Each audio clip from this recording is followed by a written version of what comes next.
Hello and welcome to episode 91 of Bearded Banter, the gaming podcast where...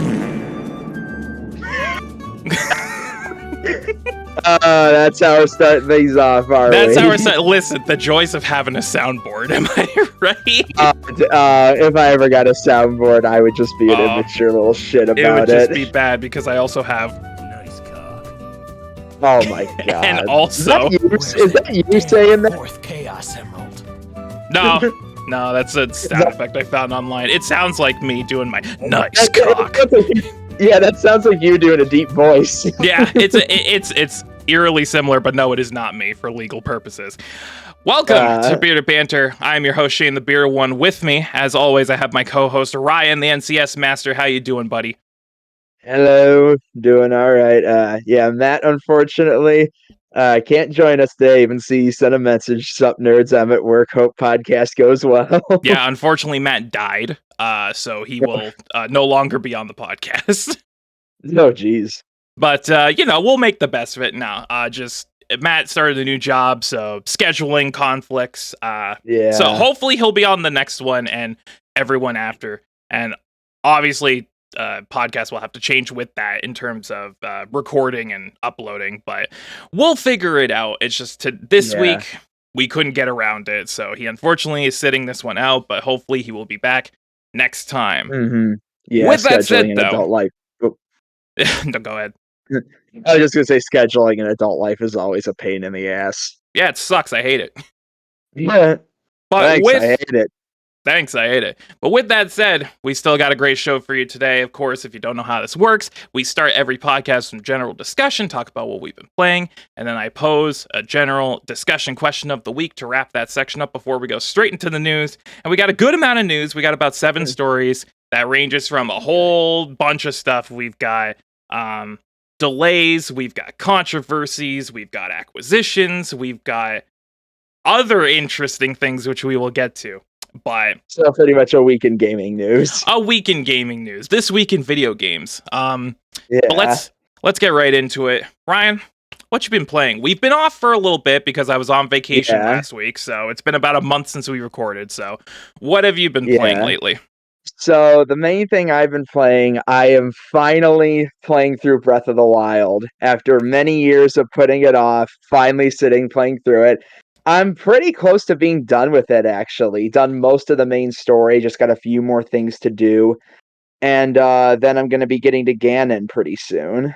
I feel like I've heard you say that you hadn't played Breath of the Wild before, but I was convinced, since you're the Switch guy, that you'd at least played it once.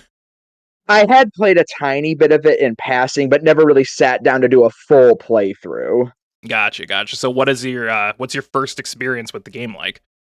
Really, really like it. It's a lot of fun.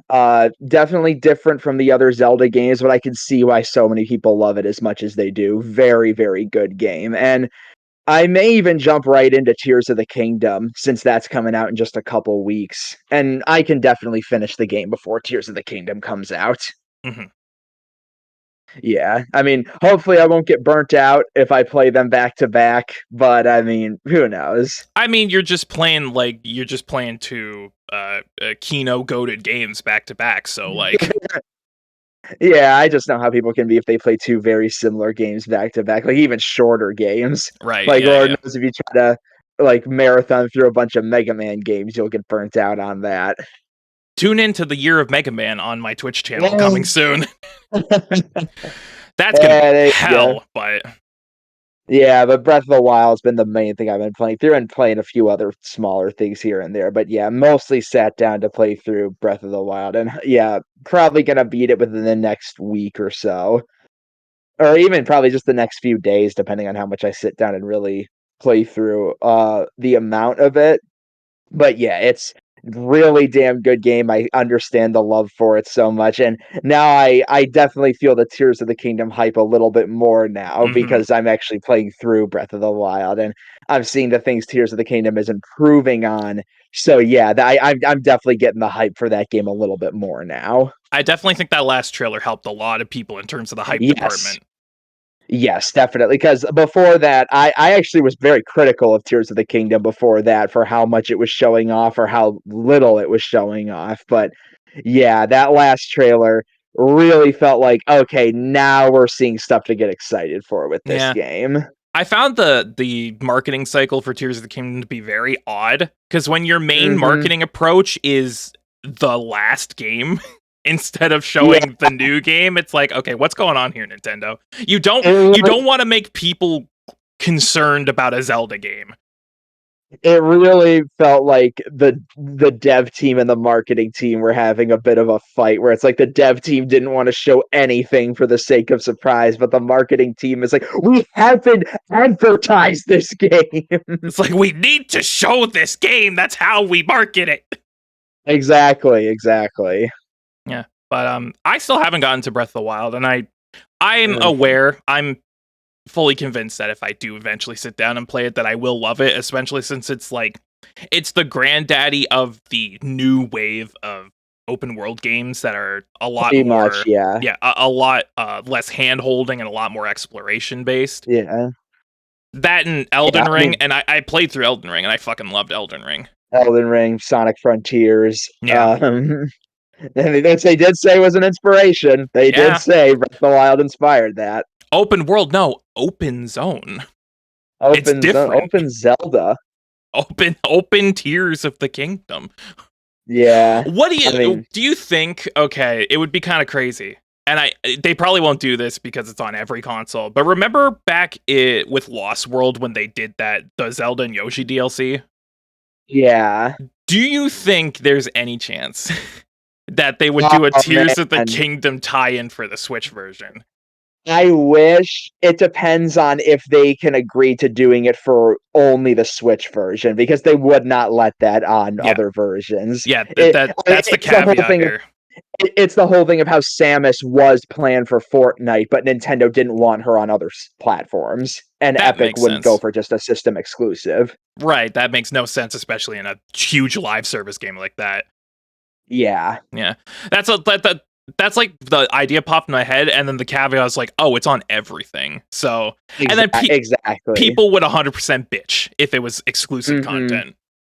Yeah, I mean, I'd still get it, but it depends on if they could agree to something. Yeah, and in that situation, it's definitely a lot more difficult to come to an agreement. Yeah. But is there any other games you want to talk about? I mean, not too much that I've really played. I've played some nights. I've just sat up and played a little bit of Pushmo on my 3DS, but like, nothing else really. I usually, especially when it's a bigger game like Breath of the Wild, I like to focus on one game at a time to not get my Right, wires yeah, crossed or yeah. Hmm. forget things. So yeah, it's mostly just been Breath of the Wild the past few weeks or so, which is Got it. a big game you can put several weeks into. Oh yeah, you can put your entire life into that game if you really wanted to. Oh, yeah. Yeah, I mean, I still got a ton of games that I need to play from this year. I got Octopath 2, Fire Emblem, Advance Wars is coming in the mail. Yep. Yeah, there's a lot. There's a lot coming out, yeah. But I guess I'll go into the stuff that I've been playing. And seeing as how I was on vacation recently, a lot of smaller stuff. Haven't really, Mhm. sat down and really played through much, but I got a Yeah. bunch of smaller stuff to talk about, so this will probably go pretty quickly. Um on Do you have the GG app by any chance? I think I do, I just think I barely use it. I've been using it a lot more just because it's like the letterboxed for games. So Yeah, it's been yeah. helping me track what I've been playing, and it's very useful. So I actually pulled up my like recently added, so I remember Yeah. what I want to talk about. Yeah, I think with GG, just the amount of fucking games I played up to this point, I would have to spend like a whole day just sitting there. Okay, did this, did this, did this, Right, did this, yeah, did this. yeah. Like if I wanted to completely fill out with everything I've played, it would take a long ass time. It's like, oh, it's 2025 now, and I'm only halfway through the list. Yeah. But yeah, I've been using it to keep track of what I've been playing. So I played a little bit of Daxter, the PSP Oh, spin-off of Jack and Daxter. I'd never played it before because I never owned a PSP. But that's okay. I recently got a retro arc on my phone so I could play emulator stuff. Oh. And Okay. that experience combined with like a backbone controller has really made it feel like I'm back in 2005 playing the PSP 3000 or something. Um, Yeah. the game itself is pretty good. Like I Yeah. always thought that I really enjoyed the Daxter mini games that they put in Jack 2 and 3 because they're nice pace breakers. And I was wondering, Mhm. how would a whole game of Daxter feel? Turns out pretty good. Like it Yeah. it's a relatively solid platformer. Um it's somewhere in between the tone of Precursor Legacy and Jack 2 and 3, where it's a little more on the mature side, but it's definitely more focused on the platforming. And Yeah. it's got a unique combat system. The fact that you're an exterminator, so your weapon arsenal is like bug extermination tools.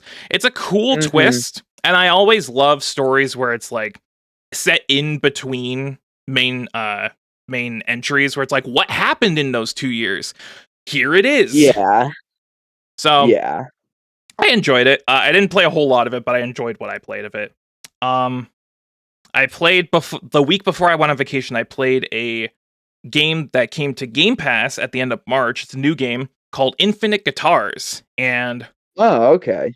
the way I can describe this game, it's like Earthbound meets Indivisible, and it's crossed with a rhythm game. So it's like, Huh. think of like an RPG Maker game, but it's Guitar Hero.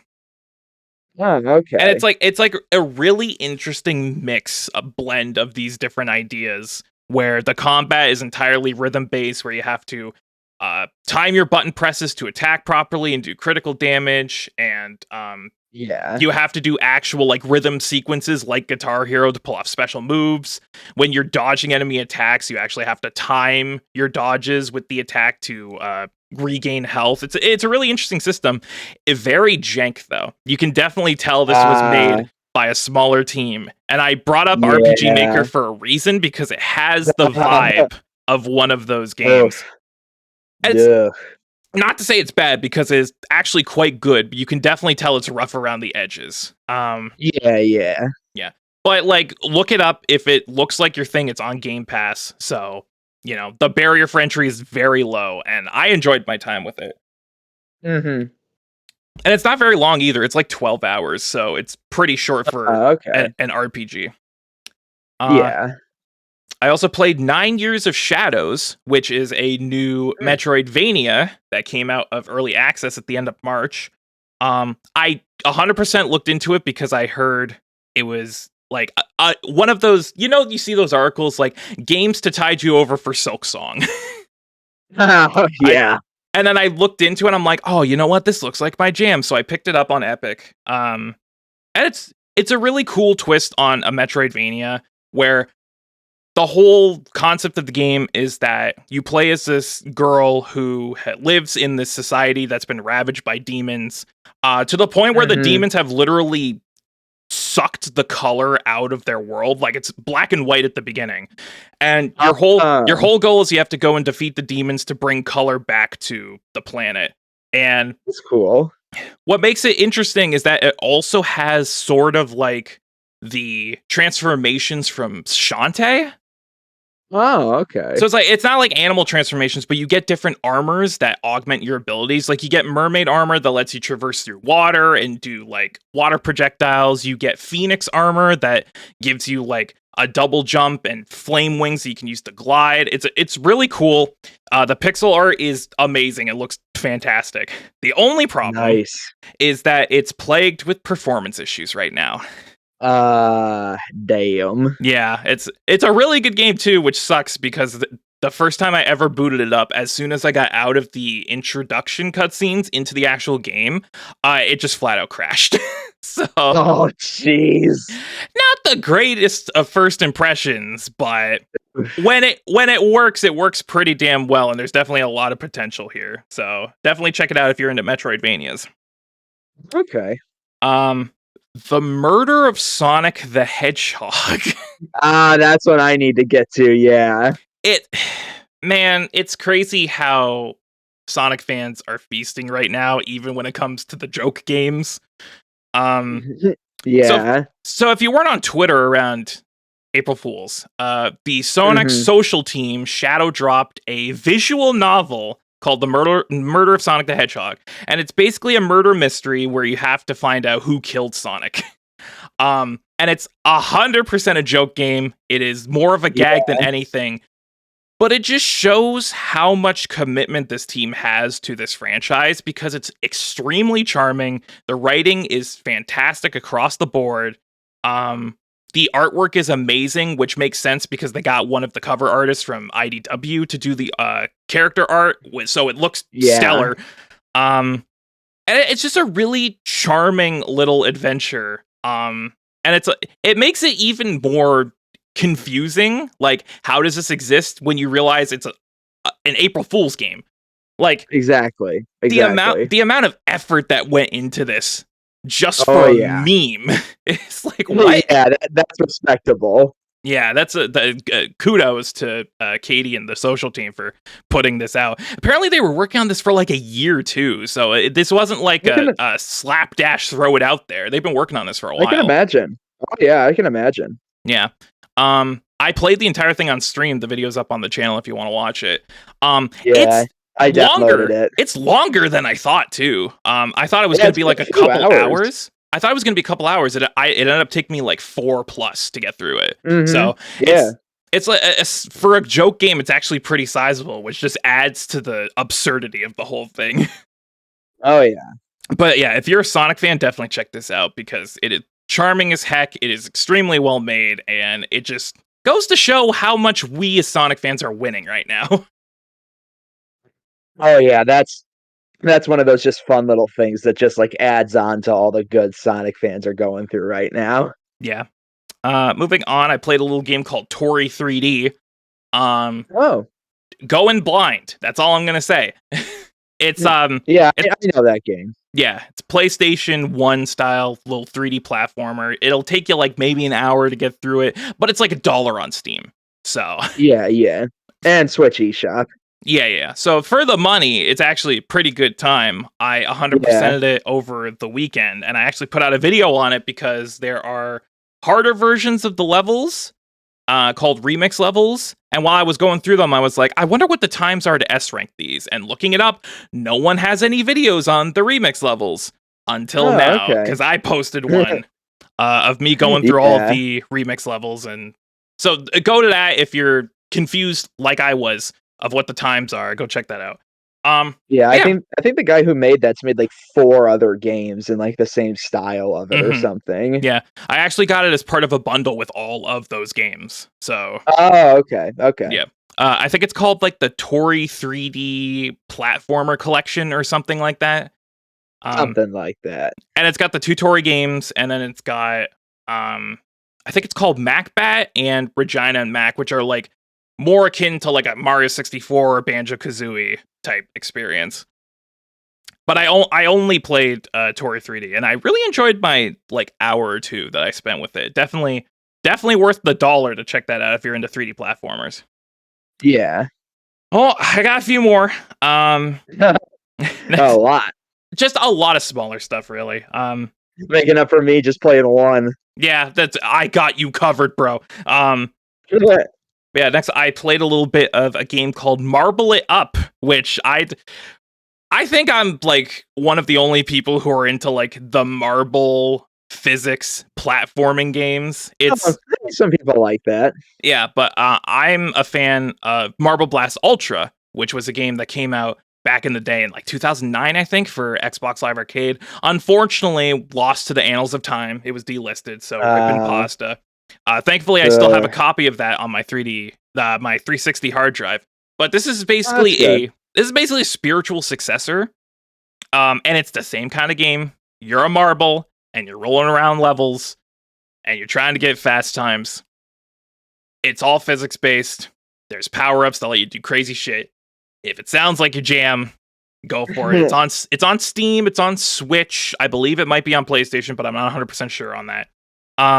But if you're a freak like me, who are into those weird physics based puzzle platformers like the Marble games, like the Mercury games, definitely try this out. It's a lot of fun. two more, and I only played them for like an hour. So one of them is Ghostwire Tokyo, the game from Tango Oh, Gameworks. yeah. Just came to Xbox.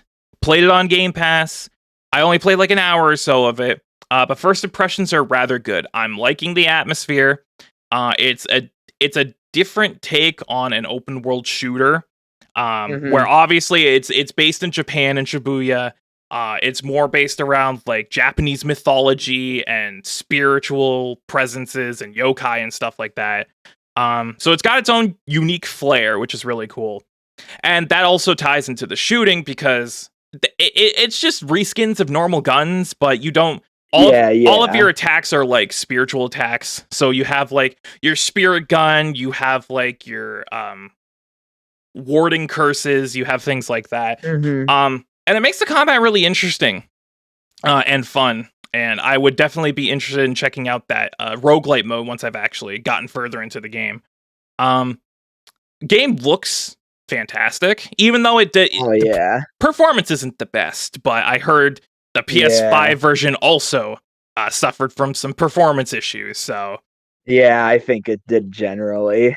yeah, which is unfortunate, but it is what it is. It doesn't stop the game from being really fun, and I can't wait to get back to it. And then the last thing I have to talk about before we move on is a game I actually played last night because of a shadow drop that happened over the last week. I started playing Project 06. Oh, yeah. Yeah, I saw that. Yeah. So for people who for people who are unaware of what Project 06 is, it's basically a fan remake of Sonic 06. And Mhm. it's essentially one developer. I don't know if he has a team behind him, but it's one central developer, Chaos X, who is basically remaking the game for PC and trying to fix all of the issues with the original release. Um, he just shadow dropped the silver campaign on Wednesday, I believe. So, and I had never played Project 06 before, so I decided to download it and try it for the first time. I started with Sonic. Oh, it is different. Oh boy, it's different. I can't believe I'm sitting here and saying this, but I think Sonic 06 is finally good,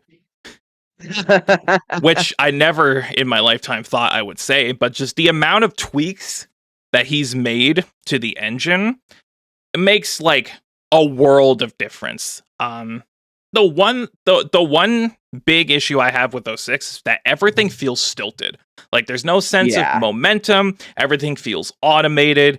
There's no follow through with anything. You usually, if you stop moving, you just stop dead in your tracks. Mhm. This Yeah. definitely has a better sense of momentum. So a lot of things like the homing attack, where you just like shoot outwards and then just drop like a stone, that's been fixed. You move generally faster in general. With the new physics, it feels a lot more fluid. Um, there's a lot of quality of life improvements where you can change animations, you can change move behaviors, you can change a lot of stuff and really customize it to your liking, which is really cool. Um, and also it looks great. Like the visual tweaks that he's added in terms of upgrading textures and models and also adding in like new cutscenes, like level introductions and character interactions is really cool. Specifically with the silver stuff, which if you've been following this thing in the last couple days, you've probably seen it make the rounds on Twitter, a lot of the new silver stuff. Um, Yeah. specifically the cutscene of him showing up at the jungle and him being like, "Wow, this is so beautiful," and then he's like, "Hold on, I got a job to do." It's the little touches that add to the charm of the what was there in the original, and I think Yeah. that's really what makes this project noteworthy. Is that Sonic 06 was a game that had limitless potential, but it Mhm. just Sega squandered all of it, and Yeah. the work that Chaos X is doing on this remake finally unearths the potential the game always had, but it just never came to fruition. Now it finally Mhm. has. And now that I played this for a good chunk of time, I played it for a couple hours last night. I'm like, wow, I can finally see what the original developers were intending with this game. Like Oh, I can yeah. finally see the vision. And it just goes to show the unbridled creativity of fans. Like, fans time and time again are showing that they are more than capable of improving things, of making things better, of adding their own twists to things, of just breathing new life into things that have been never given a chance to fully prosper. And Yeah, definitely. yeah, so if you're at all interested, it's a free download. Go to his YouTube channel. He posts download links all over his videos. Go try it out for yourself. Yeah, I will say it definitely makes me appreciate Sonic 06 a lot more. So definitely give it a try and see how you like it. And yeah, I think it's definitely promising. And once this thing's finally done, because he's got all of the character campaigns in terms of levels, but there's no boss fights, there's no hub areas, there's no cutscenes. He is planning on adding all of that. And now that the 3 main characters are done, that's all he has left is the cutscenes, the hub worlds, the boss fights, and then the last story. Once that's all done, this will be the definitive way to play Sonic 06. And I might even say a good game finally. Yeah, definitely. Which is crazy. But yeah, that's all I got to talk about. So let's move right on to our discussion question of the week, which I posed to the group at the end of general discussion to bridge the gap to our next section. And since I was playing Project 06 yesterday, it made me think about obviously Sonic 06 and what a weird, complicated relationship I have with that game. So my discussion question of the week, and I have no idea if I've already posed this because there's only so many you can ask before you retread common ground. What is your guilty pleasure game? Ooh, guilty pleasure game. That's a tough one. Like, what is a game that you know, by all accounts and purposes, is not a good game, but you can't help but love for one reason or another? For me, that's tough because there's a lot that. I might say Secret Rings, honestly. I have a soft Really? spot for Secret Rings, yeah, honestly. It's probably because I played it when I was younger, a fair bit younger. But yeah, there's something about Secret Rings, just the aesthetic of it. I had fun with the gameplay of it when I was younger. I know it's not really that great of a game, all things considered. Um, I'll defend Black Knight. No, I actually think Black Knight is a genuinely good game. But yeah, Secret Same. Rings, I know it's not really good, but there's just something about it that I can't help but enjoy a little bit. I definitely feel you there. Nostalgia definitely is a part of it. I'm definitely going to be interested to see how I react to that game when I get to it in the marathon, because I haven't played through that game fully in 15 years. So Yeah. It's definitely going to be interesting to revisit. Mine, obviously, as I alluded to earlier, is Sonic 06. And yeah, people will give me shit because I know. Trust me, I know. I played through the game more times than I'm willing to admit. But there is an undisputed charm about 06 that permeates through the entire game. It's just there's something there, and obviously it was squandered hard with its release. The fact that it was rushed and unfinished. Yeah, they rushed it. Scarlet and Violet, 16 years ahead of its time. Yeah, didn't sell nearly as many fucking copies, but no, it is what it is. But there's something there about 06 that is just undeniably charming. And yeah, the game sucks. Like the game is not fun to play. It controls like ass. There's numerous glitches, yada yada. Sonic kisses a human. I get it. I know. But we know Kotaku. You don't have to put out 3 articles about it. There's something there that I can't deny. Like, and I think after playing Project 06 a little bit, I think I feel it more now, because now I've seen a version of 06 whose potential wasn't squandered, and I can see what it was meant to be fully embraced. So I've always felt like this. I always thought that 06 was my go-to guilty pleasure. But now that I've seen a version that's actually good, I think that reinforces my opinion. Sonic 06 100% is the worst game that I can't help but love for one reason or another. Yeah. Yeah, I mean, sometimes there's just sometimes it's hard to find games that you know are bad that you like, because more often than not, if you like a game, you'll fight to say that it is good. hmm And like no one willingly wants to play bad video games. People want to have fun. So Yeah. yeah, it's definitely a little more difficult in that respect. But with that said, that wraps up general discussion, which means we can go right Right into into the the news. news. So, 7 stories today, like I said, branching a whole plethora of different topics. We've got controversies, we've got acquisitions, we've got a industry veteran going to Netflix. It's weird. It's a Yeah. weird week, but let's start with the controversy. Oh. Redfall, which is coming out in just a couple of weeks from Arcane and Microsoft, hasn't had the best of positive press lately. There's been a No. whole bunch of shit come out about this game. The fact that it's always online, the fact that there's progression, host only progression, the fact that the physical copy originally didn't even have a disc in it. And now it's culminated in this recent announcement. The fact that on console, on Xbox Series consoles, the game will not run at 60 FPS at launch. So let's read article from VGC. Redfall won't include a 60 FPS performance mode on Xbox Series X and S consoles when the game is released next month. Instead, it will be added via a game update at a later date, the game's official Twitter account confirmed on Wednesday. At launch, the Xbox versions of the game will include a quality mode only, with Series X supporting 4K 30 frames and Series S offering 1440p 30 frames.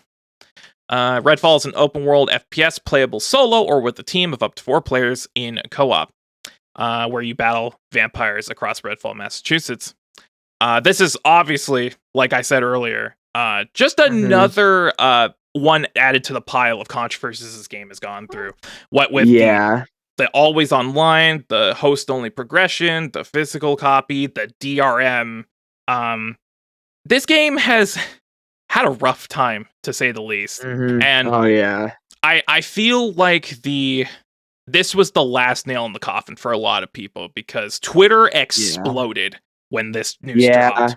Like, how can I was gonna say, a lot of people are like, how can you constantly advertise that you have the world's most powerful console when your one flagship game can't even run at 60 FPS? Yeah. The same thing happened for, I think it was Gotham Knights, when they announced that would only be 30 FPS as well. I remember that. So, I gotta ask, Ryan, are you a frame rate guy? Not particularly. I'm a Nintendo gamer, for one thing. I was gonna say you play on Switch, so.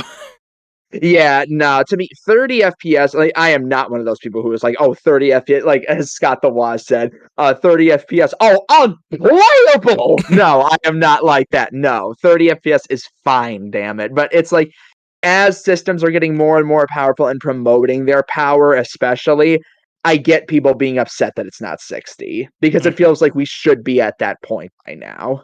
Yeah, it definitely feels like that should just be the standard given for any game that's releasing on these systems in the year of our Lord 2023.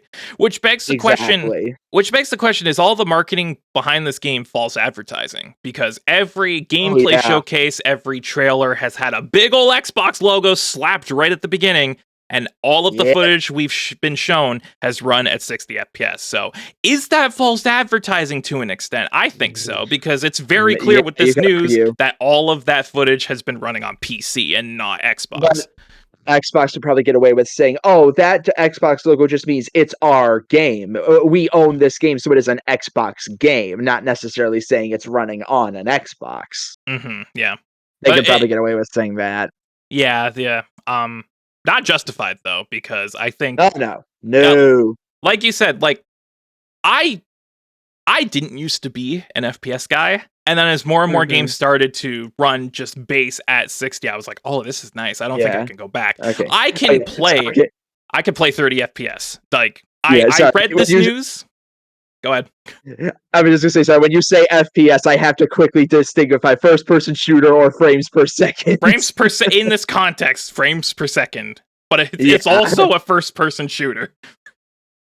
But yeah, I didn't used to be a frame rate guy, and then more and more games started running at 60. I'm like, oh, this is nice. I don't think I could go back. Mhm. But if I had to, I would play games at 30 FPS. I recently played through Kirby and the Forgotten Land. That game runs at 30. I didn't have any issues with Yeah. Kirby. But it begs the question: is a higher frame rate better for certain kinds of games, like shooters, which are a I lot would say more so. reactionary? And the answer is yes. That's why a Fighting lot of games, absolutely. 100% I agree with you there. Fighting games, shooters, racing games, things that Mhm. require really fast twitch-like reflexes benefit from a higher frame rate.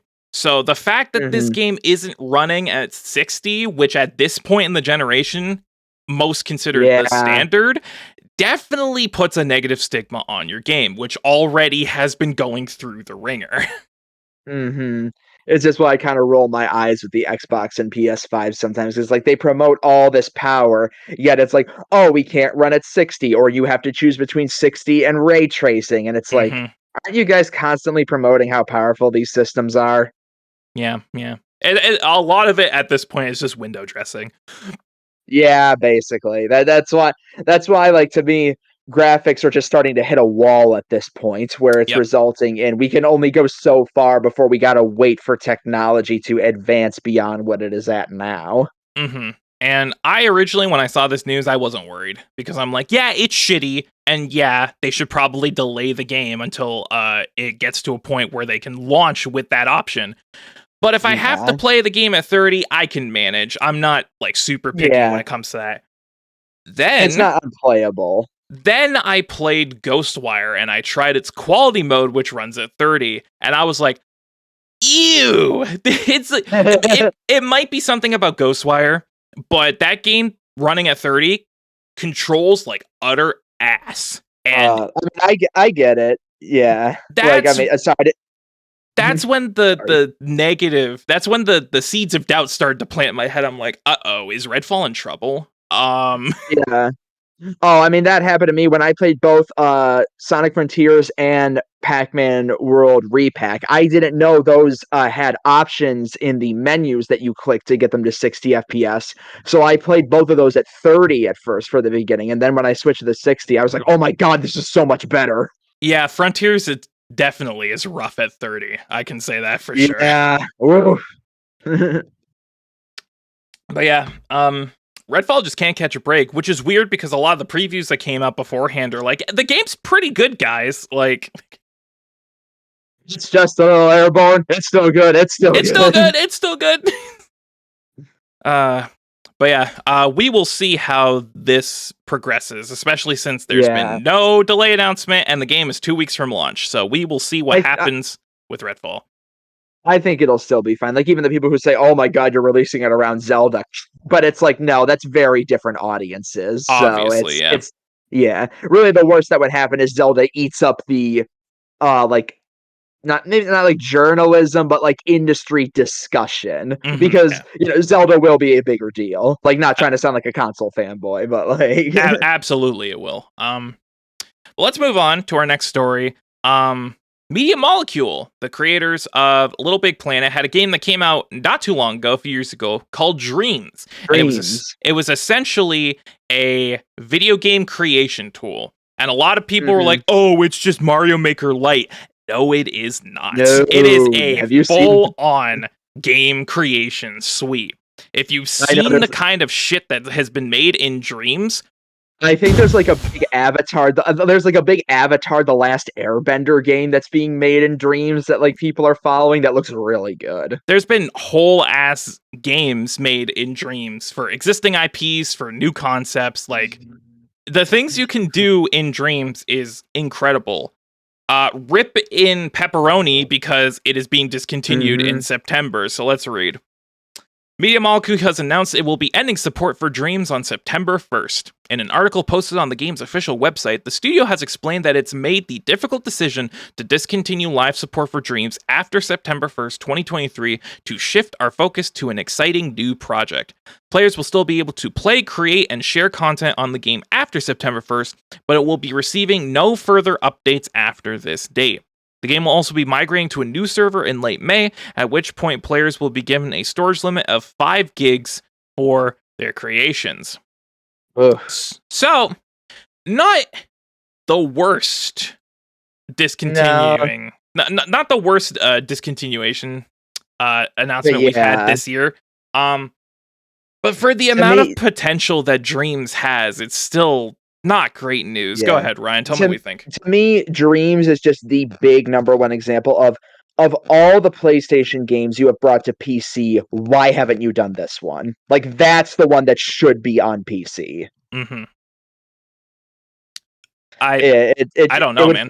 Sorry. Yeah, it would fit the platform so well, and I think people would get more use out of it. I think making a game with a mouse and keyboard would be way easier. 100%. It seems like a bit like a bigger RPG maker kind of thing, but it's like, like I do not understand why this isn't on PC. It feels like such an obvious thing to do.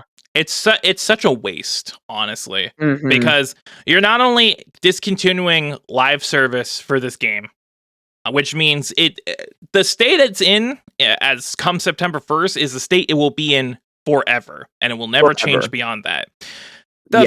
Like you bring up a great point. The fact that this isn't on PC is frankly a crime, because there's such a bigger player base on PC. And if they really optimized it for PC with mouse and keyboard controls, making stuff in Dreams would probably be way more intuitive than it is currently on PlayStation. Even though the people who are currently making stuff in this game are fucking wizards. Yeah. But another one bites the dust, I guess. Definitely not the worst of these kinds of stories we've had so far this year. But again, it's not dead. But again, it shifts. It continues this narrative of how much longer do your favorite games have before they're eventually killed. I think also because Dreams was said to had a plan to go on longer. I think that was in the plan or something, but they just cut it off. So that's not good either. Yeah. Those are the higher ups being like, this game isn't making enough profit. Fucking kill it. We've got to have money. Add that to your soundboard. You could get use out of that. I really could. Sound effect. Yeah, but Rip and Pasta, Dreams, we hardly knew you. Yeah. Speaking of games potentially dead on arrival, Suicide Squad. That was coming. The story that never ends. So, the last time we covered this game, there were internal reports that it had been delayed. Jason Schreier originally broke the story, saying that it would be delayed to the end of the year. Jeff Grubb followed up on that, saying his sources claimed it'd be delayed out of 2023 to next year. Turns out that was the case. So let's read. Suicide Squad Kill the Justice League has been delayed until 2024. The game will now launch on February 2nd, 2024. In a statement on Twitter, Rocksteady confirmed the game would be delayed almost an entire year from its planned May date. And let me read the actual post on Twitter from the official account. Suicide Squad Kill the Justice League will now launch on February 2nd, 2024. We have made the tough but necessary decision to take the time needed to work on getting the game to be the best quality experience for players. Thank you to our amazing community for the continued support, patience, and understanding. There is much more to share in the months ahead, and we look forward to seeing you in Metropolis next year. So, much like Redfall, this game's been going through the ringer ever since that gameplay showcase. Yep. I'd say even worse than Redfall. Absolutely. So yeah, we knew this was coming. It was just a matter of time. A lot of people are claiming that a delay of 9 months will be enough to completely rework the live service aspect of the game. That's not how game development works, unfortunately. That is hardwired into the game at this point. I would hope so, though, because this game was like a month from launch, and a 9-month delay means they're doing something big to Right. this. According to claims from the developers, the delay is mainly for polishing purposes, as well as potentially reworking the always online aspects. I think something's gotta be reworked because 9 months, like, I know 9 months isn't a ton in game development, but just for polish, 9 months is a lot, especially again, this game was right around the corner. Yep, it Like, was. this was probably about to or may have even already gone gold. Yeah, for context, we're recording this on the 21st of April. This game was coming out in 5 weeks. Yeah. So there is a very good chance they were pretty close to being done, but then Yeah, they pushed this back 9 months to next year. Like, that's they gotta be doing something big. it definitely is. It definitely does raise an eyebrow. It's like, really? You Yeah. were a month from launch, and now it's not coming out for another 10. Like, what's going on here? And Exactly. I was definitely on the boat that, oh, they're probably going to rework some of the live service stuff. But a lot of industry developers came out and said, unfortunately, that is not an ample amount of time to rework stuff like that. Because if you design a game for live service, that is baked into the core of what the game is. You can't just change that in little under a year. So Yeah, yeah. it really begs the question what exactly they're doing with that extra 9 months. Because if they don't use it to rework the live services and it's going to be the exact same game we already saw, then what was the point? Yeah, exactly. I guess I guess tune into the next episode when we will probably have another update. We'll see. We'll see. Moving on, we have acquisition news, and there were several acquisitions that Woo! happened over the last week or so, but I picked the The biggest one, definitely the most inducing. Um, the bird. Sega bought Angry Birds, so Yeah. let's read. Following reports late last week, Sega has confirmed its plans to acquire Angry Birds developer Rovio Entertainment. In an official press release, Sega Sammy Holdings stated that it plans to make a tender offer to acquire the entirety of Rovio's outstanding shares and options. This will cost Sega a total of £706 million, or 776 million US dollars, notably Yeah, lower about than that. the billion reported by the Wall Street Journal at the weekend. The acquisition is Mhm. considered a friendly takeover, as Sega states Yeah. that Rovio's board of directors has agreed to and expressed support towards the tender offer. Sega expects to close the deal by the second quarter of fiscal year 24, which means it would be completed by September of this year. According to Can't its wait to statement, play as Oh, sorry. go ahead. Sorry. I was just gonna say, can't wait to play as Red in Sonic Frontiers. Yeah, I can't wait. A Coco skin coming? Ooh. Imagine you just sit there for a second to like check your phone, and then an army of Angry Birds just spawns in front of Sonic. Oh my god. That'd be incredible. According to its statement, Sega has acquired the Angry Birds studio to bolster its own live service mobile game portfolio. Yeah, Incredible string of words right there. Um, that's probably why. It wants to use Rovio's distinctive know-how in live service mobile game operation to bring Sega's current and new titles to the global mobile gaming market where there is large potential. At the same time, Sega also claims that Rovio wants to go beyond mobile games and wants to help it accomplish this. Rovio is aiming to expand its platform outside of mobile gaming, and Sega will actively look to support this process through its capabilities. The Mhm. bird! The mo This is what universe do we live in? I don't know. I mean, I get them wanting to get more into the mobile market, but, like, isn't Rovio also infamous for, like, everything they've done after the first couple Angry Birds has just made them go down, down, down? I mean, literally, we had a story not too long ago where they delisted the original Angry Birds because it was Yeah, impacting sales of their newer games. So, exactly.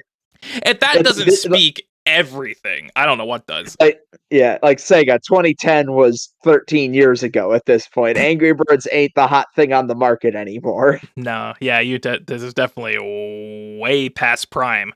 Um, Oh, yeah. You know what? Sega do what Sega do. If they think that Rovio will help Yeah. them in the mobile gaming market, then good on them. Yeah. Spend that $776 million. Yeah. Yeah, who needs to put that towards the next Sonic game instead? No, it'll have a budget of like $2 and a peanut butter and jelly sandwich, And a um, ham sandwich. and a ham sandwich. um, but let's move on. Now we get to I think one of the more interesting stories of the week. So 343 Industries, the studio that makes Halo, has been going through the ringer this year. A lot of things going through the ringer. Yep. Games industry is in a fucked state right now. Ugh. But 343 has been hit particularly hard, what with the layoffs and a bunch of their prime creative staff leaving. The latest to do so was Joseph Staten, who started at Bungie working on the original Halo games, moved to Xbox Publishing, and then eventually was called on to join 343 as a creative lead to help push Halo Infinite out the door. In the last few months, Joseph has left 343, went back to Xbox Publishing, and then left Xbox Publishing again. And then in this past week, he has reported that he has joined Netflix Games, of all places. Apparently. Though this timeline is so fucked, but let's read the article. Halo veteran Joseph Staten has joined Netflix Games to work as the creative director on an original, multi-platform AAA game. In my work life, there's nothing I love more than collaborating with others to build worlds filled with iconic characters, deep mysteries, and endless adventures, he tweeted on Monday. So today, I am thrilled to announce that I've joined Netflix Games, sorry, my bad. I've joined Netflix Games as creative developer for a brand new AAA multi-platform game and original IP. Let's go. Microsoft confirmed earlier this month that Staten was to leave the company, where he recently served as head of creative on Halo Infinite at 343 Industries. Staten was at Halo creator Bungie when Microsoft acquired the studio in 2000, and he served as a writer and cinematic director on the first two entries in Xbox's flagship shooter series.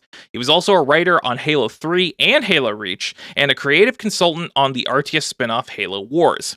After Bungie split from Microsoft in 2007, Staten worked as writer and creative director on Halo 3 ODST, and as writer and co-creative director on the original Destiny.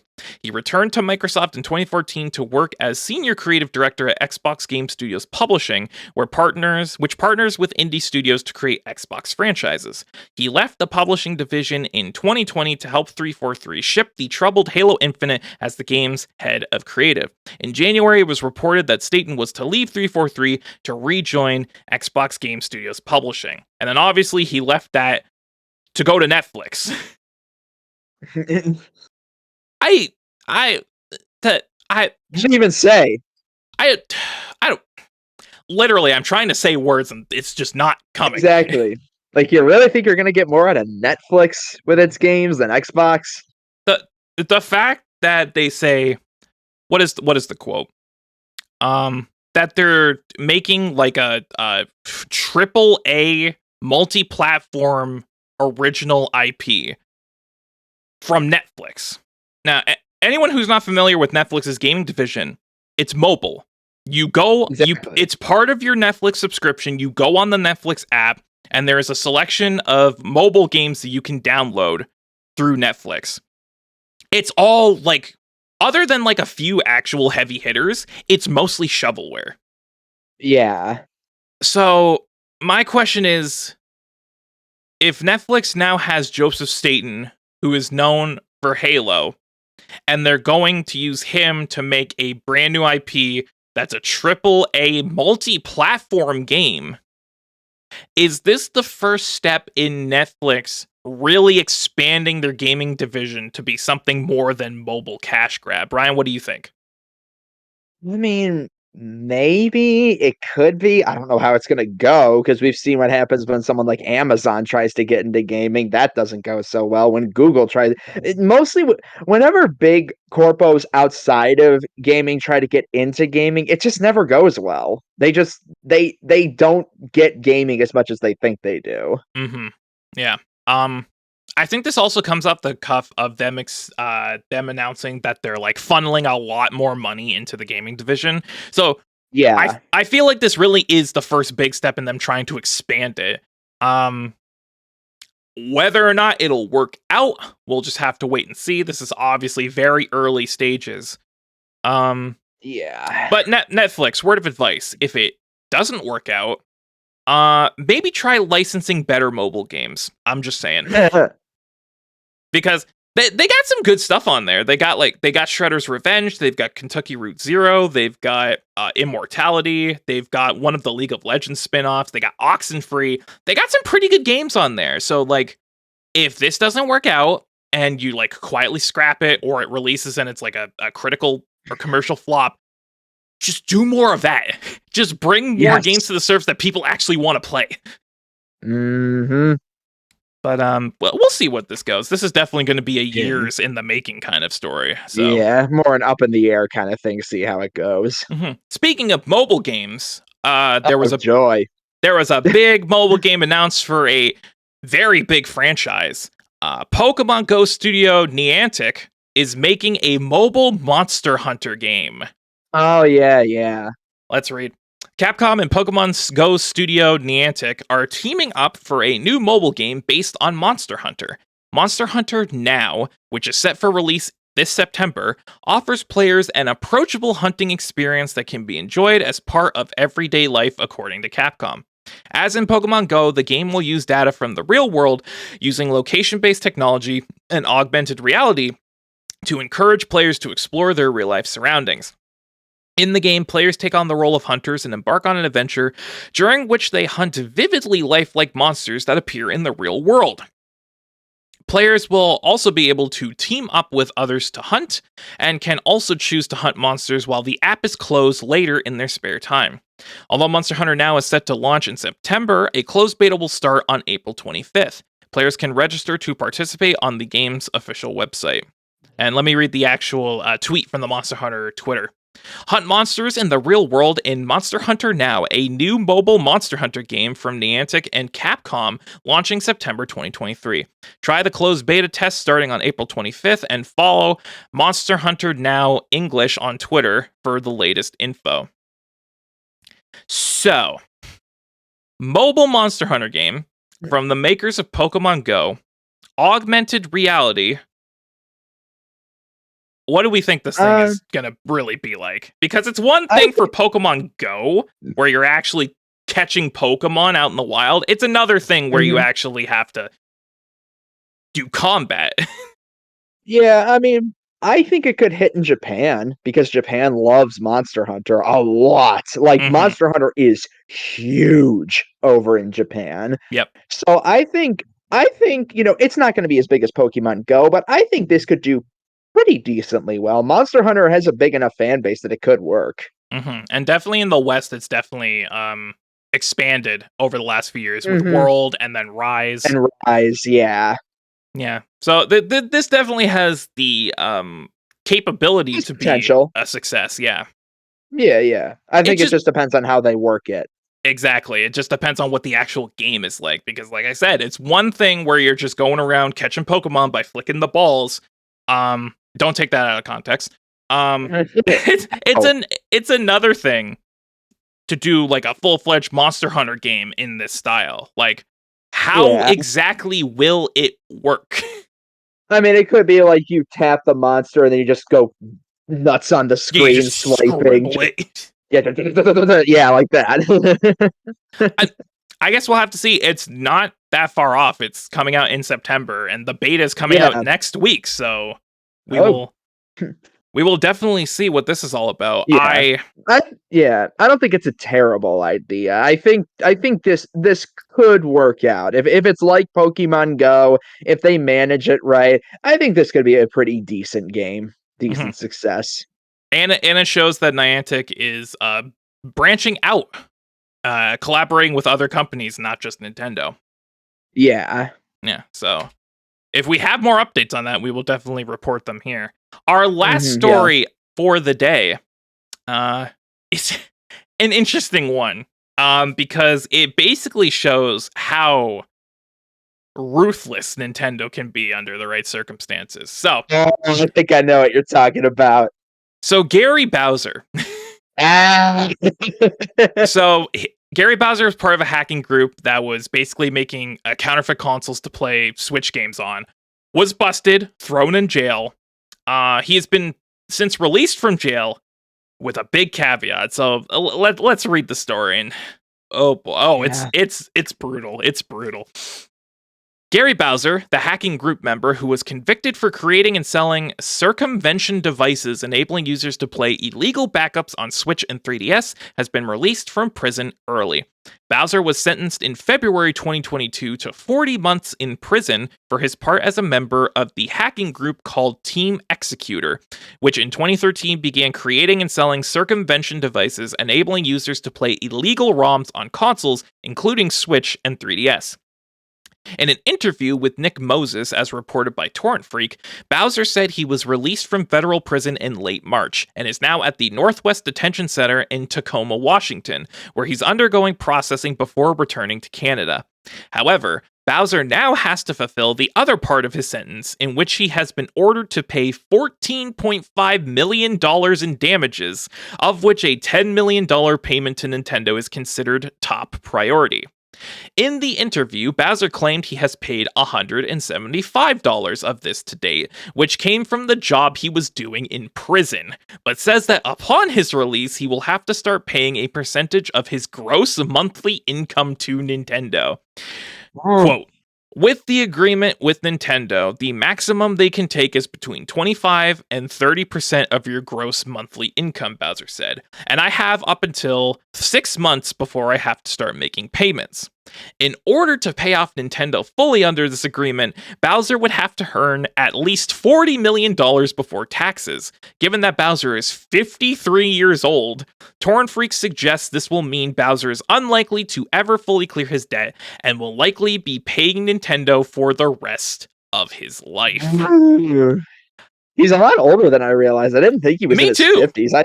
I thought this was just some stupid, like, 20 to 30-year-old doing some shit. I didn't realize he was that old. That's exactly what I thought. I thought it was just some dumb kid who got into an illegal emulation ring, was making these counterfeit Switches, basically. The fact that he's 53, that was a shock. That was definitely a shock. This story really just shows how ruthless Nintendo can be when you infringe on their copyrights. I mean, like, it's hard to say because I don't think the punishment is arguably overly harsh for what was happening, but he was also doing a really shitty thing as well with what he was doing. So it's kind of like, I was talking about it in a group chat with my buddies, and one of them said Nintendo was probably making an example of him. Probably. Like, hey, you do this shit, we'll do this shit to you. That's why it was so harsh. They're making this guy a martyr, is what they're doing. Pretty much, yeah. And I agree. He was doing really shitty things, because it's one thing to just circulate ROMs online. Everyone does that. It's another to purposely craft emulation devices that you then sell for profit, which is exactly what him and his group were doing. They were peddling these basically counterfeit Switches with official Nintendo ROMs on them. And he was doing shit with ransomware too, I think. Yeah, he was doing ransomware attacks too, which is really shitty. So it's one thing to just circulate ROMs online. It's another to essentially sell the same thing for profit directly under the company's nose. So it was only a matter of time before this happened. Does he deserve to pay a third of his income every month for the rest of his life to Nintendo to make up for it? That's where the gray area starts to form. Yeah, like it is arguably a little too harsh of a sentencing. Granted, the fact that I know he's 53 now makes things a bit different because I thought it was like, oh, this is probably some like mid 20s to 30s guy who's got like way more of his life ahead of him. But now it's somebody who's like, really by that age should probably know better at Yeah. 53 not to do Hmm. shit like that. So, Well. so it just comes across as like, yeah, it is really harsh, but, like, it's such a gray area where it's kinda just like, Nintendo is in the right it's fully within their rights to do this, but is it a little overly harsh? But the guy was also doing something really shitty, so it's just it's messy. Hmm. It's a mess through and through. Um, because like I said, he was doing fairly illegal things. And Yeah. he definitely deserves some form of punishment for it. Mhm. But I already asked this, but does he deserve to get that much taken from him every month for the rest of Yeah. his life? I don't know. I can't answer that. Yeah, Um, I mean, was it did it specifically say till he was dead or until he it's paid a certain amount off? he has to pay $14.5 million.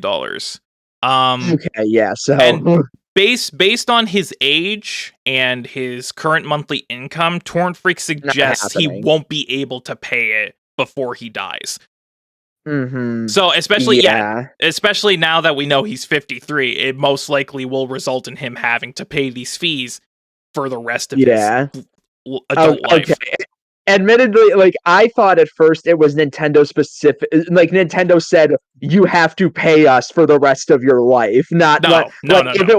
if it wasn't a certain amount, if it was literally just them saying, we are taking this shit from you till you're done," Hmm. that would have been Yeah, that would be just fucking that'd be like slaughter at that point. that'd be twirling the mustache. That'd Yeah, be they'd be, twiddling the mustache. yes, oh, Yeah, it's like we're yeah. already making billions of dollars, but why not a few more? Yeah. My god. It like, yeah, but it wasn't pay us until you die. It was pay us this certain amount, but based on how old you are, you probably will be doing this for the rest of your life. Mhm. Which it Yeah. makes it a little less harsh, but at the end of the day, it is still a harsh settlement for anyone, regardless of the situation. Yeah. I mean, It's just like, bleh. yeah, it's just moral of the story, kids, don't fuck with Nintendo. Just don't. Yeah. I would feel worse if he wasn't doing something really shitty. Like if this was just somebody like, they wouldn't do this extent, but if it was somebody who Nintendo just found out they were modding their own system or something, which, Yeah. they wouldn't do a punishment that harsh for that. But it's No. just like And it's like it's, so many people mod their own Switches for personal use to begin with. No way Nintendo can crack yeah. down on that.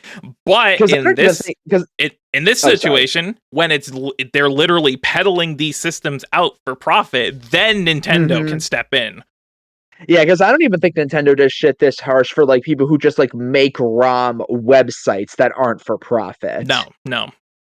I mean, there's a reason those sites are still up because it's Yeah. incredibly hard to take those down because the act of emulation isn't illegal.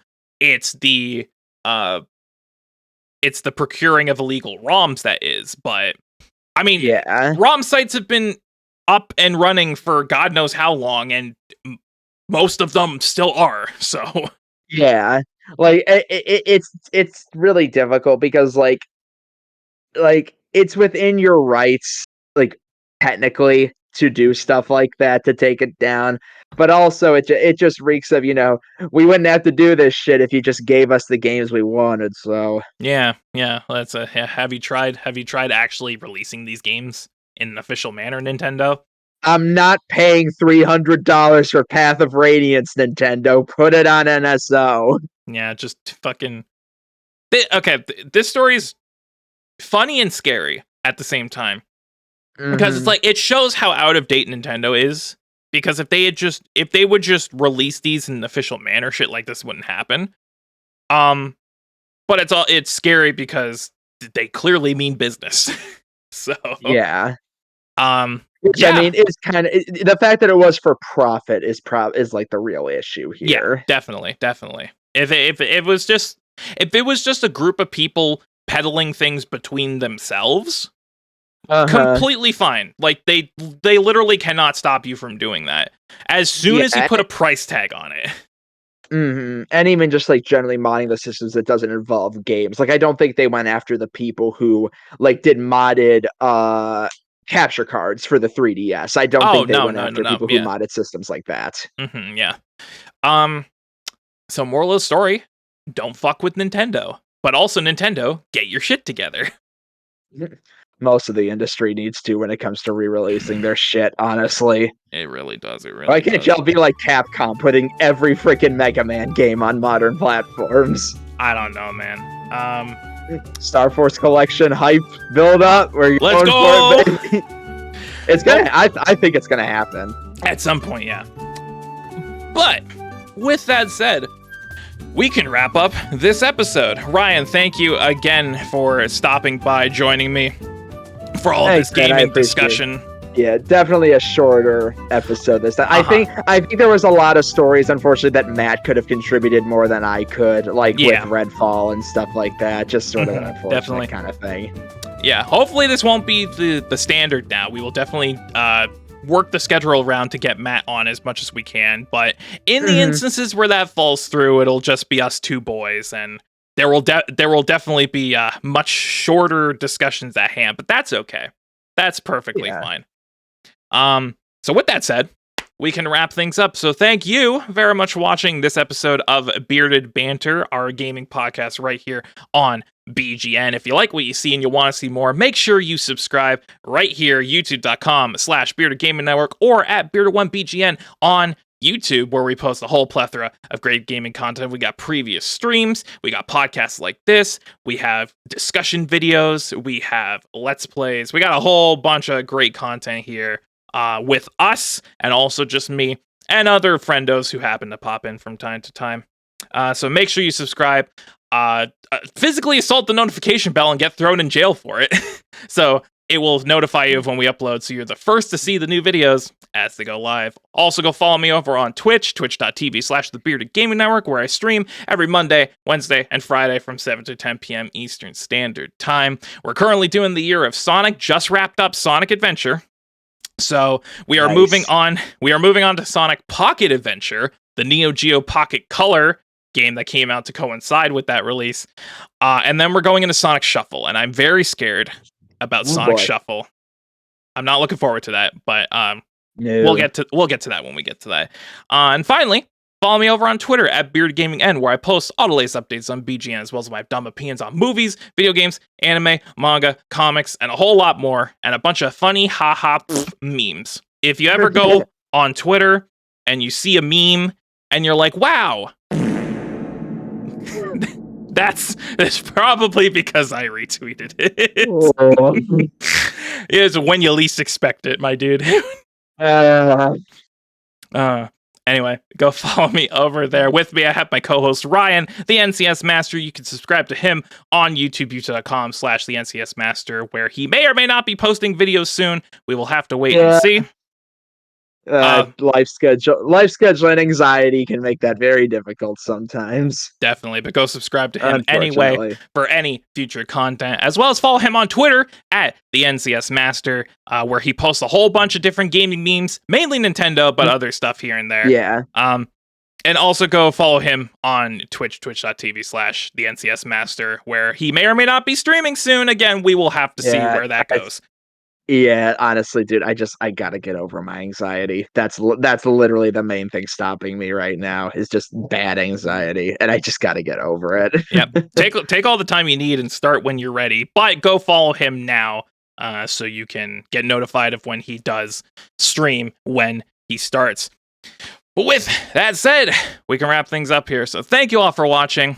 I'm Shane the Beer One signing off with my co-host Ryan, the NCS Master. We hope you all have a great day, and we will see you in 2 weeks for another exciting installment. Hopefully, we'll have Matt back if he raises from the dead. We will see. I will dig that man out of Phoenix down. Yeah, yeah. I will take that man out of his coffin myself if I have to.